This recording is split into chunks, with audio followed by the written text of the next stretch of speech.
Salve, salve galerinha, tamo junto aí pra mais um vídeo. Primeiro eu queria dizer que eu não tô fazendo graça com esse óculos. Eu tô gravando na parte de fora aqui do AP e tá um calor, aliás, tá um sol, tá calor também, mas tá um sol muito forte, tá refletindo muita luz, eu tenho muita sensibilidade, cara. Então pra não gravar com o olho fechado, tô de óculos, beleza? Bom, você já deve saber que ontem a gente não fez live, a gente chegou a abrir a live e quando ia começar a gente recebeu a triste notícia aí de que a dona Joana, avó do Batata e do Luciano, acabou falecendo em decorrência da Covid. E aí não tinha cabeça, né, pra fazer. Ela era querida por todos nós, né, que conhecemos desde pequenos, que frequentávamos pra caramba a casa dela, então não tinha clima pra fazer live. E até em respeito ao luto aí, a gente decidiu não fazer, mas tinha uma série de assuntos pra gente debater, né, assuntos que envolvem inclusive as finais que o Palmeiras começa a jogar hoje. Então eu estou trazendo para esse vídeo gravado, beleza? O primeiro ponto e mais importante é o Luiz Adriano, né? Porque ele acaba envolvendo já o planejamento do Palmeiras, não só dessa temporada, como da temporada passada. É um erro que persiste e eu espero que a diretoria corra para corrigi-lo. Eu espero que esse novo desfalque aí do Luiz Adriano faça com que a diretoria acelere esse processo, né? Porque acho que a ausência dele nesse momento também surpreende um total de zero palmeirenses, né? A gente sabe que desde 2019 ele é um jogador que fica muito ausente, né? Eu gosto do atacante, eu acho um bom jogador. Quando ele está em campo ele faz a diferença, mas ele fica muito fora, né? Seja por problema muscular, por qualquer outro tipo de lesão. E agora pela Covid aí, né? Ele foi diagnosticado aí, testou positivo. E gerou até um episódio, de certa forma, controverso, né? Porque ele se envolveu em um acidente quando foi, segundo o atleta, né, levar a mãe dele para fazer mercado. Mas a recomendação do Palmeiras, não só do Palmeiras, né, mas o bom senso diz que quando você testa positivo, você tem que ficar em casa, cara. Independente de, mas eu só fui levar ali no mercado, mas eu só fui... mas não tem que ir, sabe? Hoje a gente tem uma série de comodidades aí, né? Como, por exemplo, você tem aplicativos onde você pode pedir o seu mercado e o cara traz para você, bicho. Imagino que para um atleta que tem o poder aquisitivo do Luiz Adriano, ele não vai chorar por causa do frete, né? Do entregador. Enfim, então eu acho que... Eu não tô aqui também para julgar ninguém, para ficar execrando ninguém. O jogador já foi publicamente pedir desculpa e eu espero que o arrependimento dele, naquelas palavras que ele citou ali no Instagram, seja verdadeiro, né? Porque ele realmente errou ao desrespeitar a recomendação do clube e errou como cidadão aí também, né? Então eu acho que o Palmeiras foi muito bem em não passar a mão na cabeça, em realmente dar uma...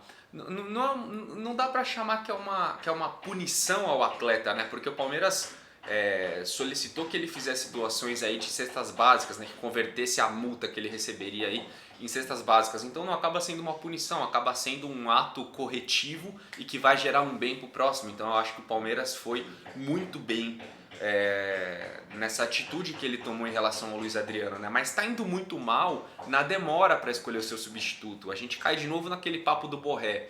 É loucura, o Palmeiras fez bem, pula fora, talvez não seria um negócio tão interessante pra gente, porque a gente não sabe o que o cara pode render, a gente não sabe se o Borré vale tudo isso mesmo, esses 80 milhões aí diluídos em 5 anos, mas enfim, é grana pra chuchu, principalmente nesse momento, então pra mim o Palmeiras acertou. Só que, é o que a gente vem dizendo, não existe só o Borré no mundo, não existe só o Castelhanos no mundo. E aí, nesse assunto, por exemplo, do Castelhanos, que o Palmeiras já começa a olhar com pessimismo, aí eu já começo a pensar também em qual é o real esforço que o Palmeiras está fazendo para contratar. Porque, beleza, não vai fazer loucuras, não vai gastar mais do que o necessário, isso está perfeito, mas precisa contratar. Precisa contratar. O PVC fez uma matéria há um tempo atrás dizendo que a solução do ataque do Palmeiras poderia ser o Rony. Por isso que o Palmeiras estava buscando o Ademir e não mais o Borré. E eu tenho um medo danado disso, eu tenho um receio lascado dessas gambiarras, né, que nessa temporada passada foi muito comum, porque o Palmeiras não tinha elenco, e quando eu digo não tem elenco é quantidade de jogadores. Então eu tenho medo de que essa gambiarra se torne não a exceção, mas a regra, né? Porque muitos torcedores, inclusive, falam: o Rony foi bem quando jogou centralizado nos jogos em que o Luiz Adriano não estava. E realmente, foi um atacante ok, fez boas partidas. Talvez a melhor fase dele no Palmeiras tenha sido centralizado e não aberto. Só que deu certo na temporada passada. Nessa temporada vai dar? Eu duvido. Então, assim, o Palmeiras ele tá correto na sua postura cautelosa, mas ele não pode ser inoperante, né? Então, essas novelas aí que a gente vem dizendo e reclamando, elas já começam a encher o saco e acender um alerta, porque o Palmeiras está centralizando muito esforço, estava centralizando muitos esforços no Borré. Depois se falou em castelhanos, foram cerca de 4 propostas feitas e até agora nada. E os outros nomes?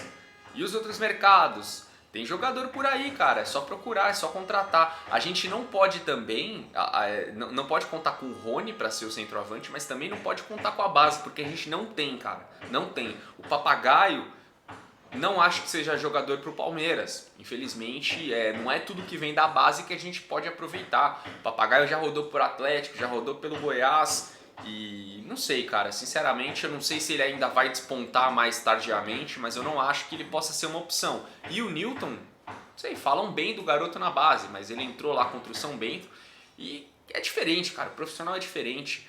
O Newton pode sim dar muito certo, como também pode não dar. E aí a gente já tá queimando o moleque porque ele não tá pronto. É o mesmo exemplo do Gabriel Silva, um jogador que eu não sei se vai vingar ou não, mas ele claramente não tá pronto para ser peça do elenco principal do Palmeiras, assim como o próprio Esteves.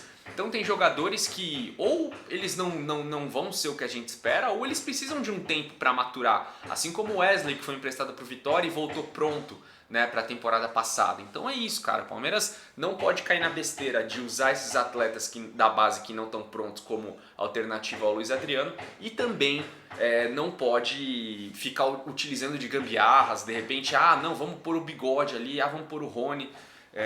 Não dá, cara. Isso deveria ser feito só numa urgência, deveria ser uma exceção, como eu falei, e não uma regra. Então, eu venho adotando uma postura cautelosa para falar sobre esse planejamento do Palmeiras, porque a gente precisa ver o que vai acontecer, né? Mas eu fui o primeiro a dizer, se não trouxer, se ficar nessa lenga-lenga, se for inoperante no mercado, a gente corre risco de não ganhar nada, e 2, eu vou ser o primeiro a vir aqui criticar. Então eu tô dando essa colher de chá aí, tô dando essa confiança para a diretoria do Palmeiras, porque eu acredito que o planejamento esteja alinhado com a realidade do mercado e do mundo, mas a gente realmente não pode deixar passar o time das coisas e depois começar aí as competições que realmente valem, e o nosso elenco ainda não está pronto, né? Até uma sacanagem pro nosso treinador. E até falando nisso, pro jogo de hoje, não teremos então Luiz Adriano, nem Gabriel Menino, são duas perdas significativas aí pro nosso time.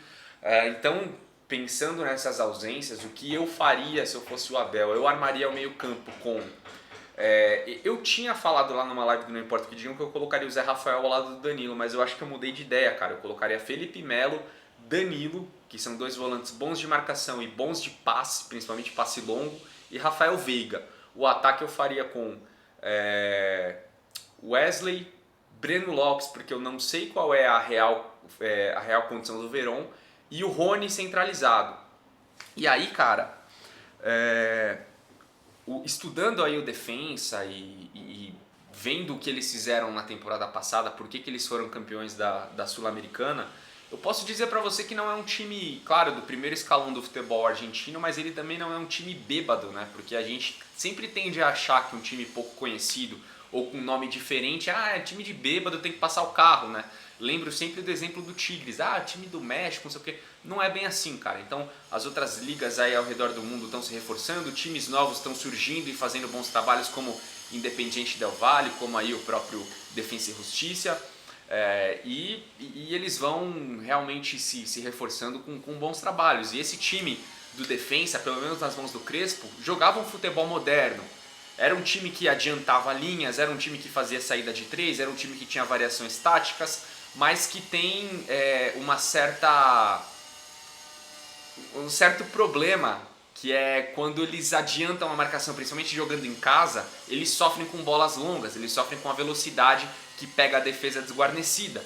Então, para esse jogo, até pensando que o Palmeiras tem uma outra decisão, e aí é um jogo só contra o Flamengo, eu acho que a estratégia do Palmeiras poderia ser um time mais passivo, um time que espera um pouco mais, um time que atrai o defensa para o seu campo e tenta sair em velocidade, até porque a gente vai ter um ataque muito leve, muito rápido, possibilidade de contra-ataque grande com o Rony e Breno Lopes aí e Wesley, e você ter Felipe Melo para dar uma sustentação maior e ajeitar essas bolas longas assim ao lado do Danilo também, eu acho que pode ser uma estratégia interessante para o time até se preservar nesse primeiro jogo e quem sabe sair de lá com um bom resultado, 1-0, até um empate aí, né? Então, se eu fosse o treinador do Palmeiras, se eu fosse o Abel, eu desenharia esse time com essa estratégia, né? Uma estratégia até para o elenco se poupar um pouco mais. A gente sabe que os jogadores estão voltando agora e nem fizeram tantos jogos assim.